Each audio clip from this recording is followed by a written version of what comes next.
Pero lo que apenas te puse como un pequeño ejemplo es poniendo en práctica esa ley espiritual tan poderosa, que tú no puedes controlar lo que te sucede, pero sí puedes controlar tu respuesta. A ver si lo escuchaste bien. Sí puedes controlar cómo respondes. Normalmente respondemos de varias formas.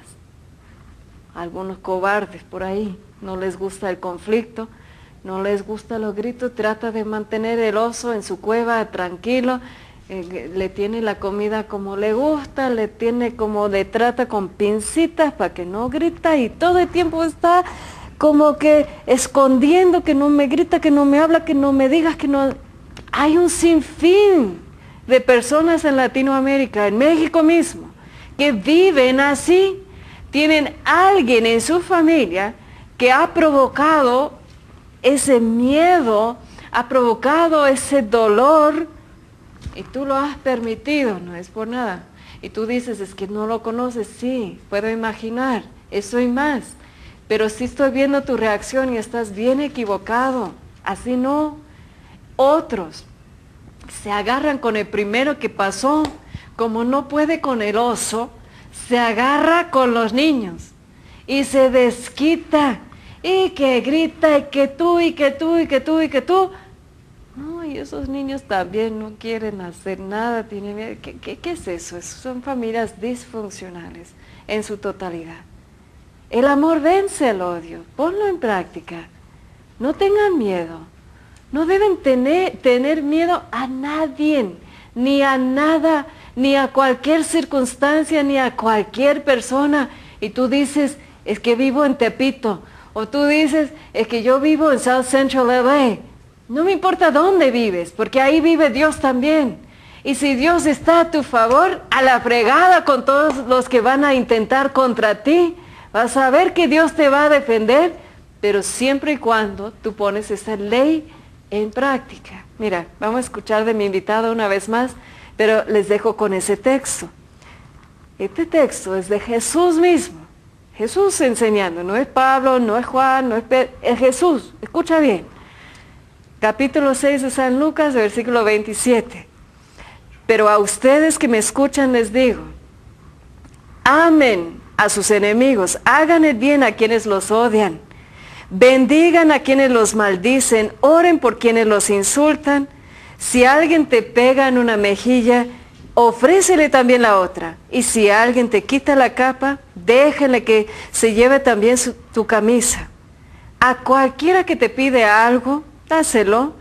Y al que te quite algo que es tuyo, no se lo reclames. Hagan ustedes con los demás como quieren que los demás hagan con ustedes. Palabra de Dios. Te alabamos, Señor. José, ¿qué debemos entender de ese texto? Bueno, pues yo creo que el ejemplo es muy claro y contundente. Amen a sus enemigos. Que amemos a aquellos que nos han causado daño. De que se puede, se puede. Yo no lo entendía hasta que vi a este señor ahí crucificado por mí. Hasta que entendí cuál era su pasión. Entendí cómo derramó hasta la última gota de su sangre por mí. Entendí cómo ahí en la cruz, en lugar de maldecir a todos aquellos que le habían causado daño, Él puso el ejemplo. Y Él, en su primera divina palabra de ese su inmortal discurso, el discurso de la cruz, el Señor dice, Padre, perdónalos porque no saben lo que hacen. Y repito, si tú tienes a Dios dentro de ti, vas a actuar bien. Los asesinos, los criminales, pues muchas veces no conocen a Dios, no han tenido un encuentro personal con Él, no han tenido esa experiencia magnífica de relacionarse con su Creador. Y por eso actúan torpemente, muchas veces por ignorancia, muchas veces movidos por las malas compañías. Nosotros, ¿cómo amar? ¿Cómo amar a aquel que nos hizo daño? Bueno, ya les he dado una receta de los 5 pasos. Pero yo nomás lo único que les digo, volteen a ver al crucificado. Véanlo. Y no vayan ustedes rumiando su odio, su rencor, su resentimiento, porque eso no es vivir. Los primeros que se causan daño son ustedes, queridos hermanos, que llevan ese odio, ese rencor, ese resabio, ese deseo de venganza dentro de sus corazones.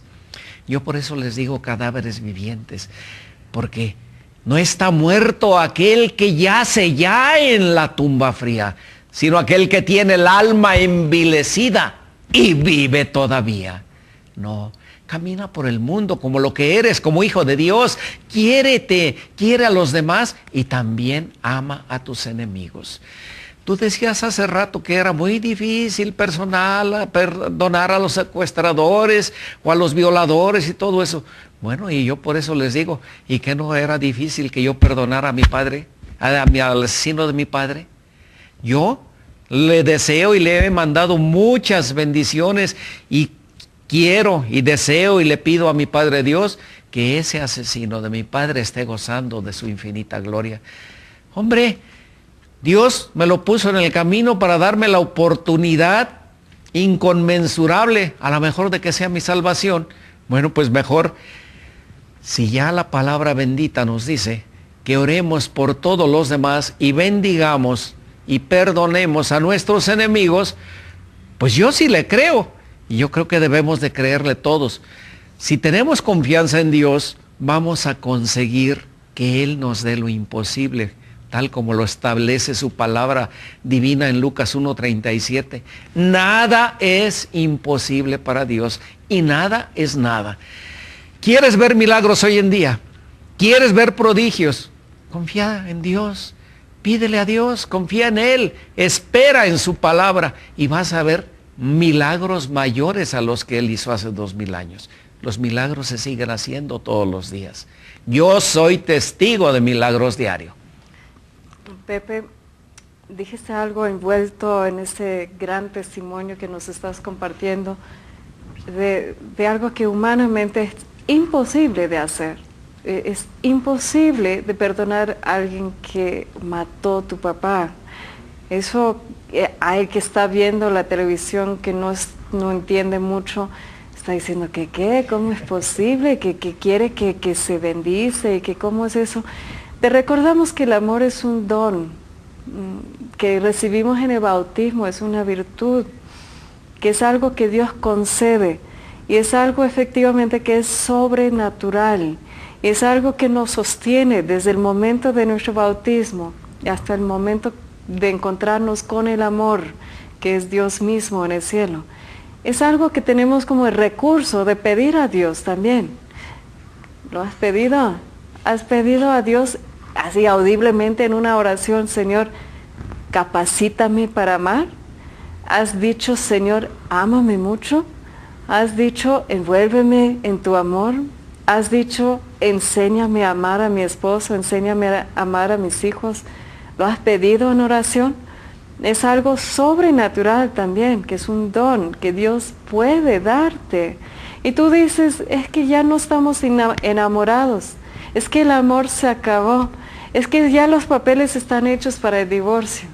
Tú estás pensando que algo terminó, pero acuérdate que el amor jurado en el sacramento, frente a la iglesia, frente al sacerdote, frente a toda la comunidad, es eterno. Aunque tú te has olvidado y tú dices que ya no puedes, Dios a ti te unió con esa persona en una forma sobrenatural y tienes recurso en la oración. Has olvidado, ¿no?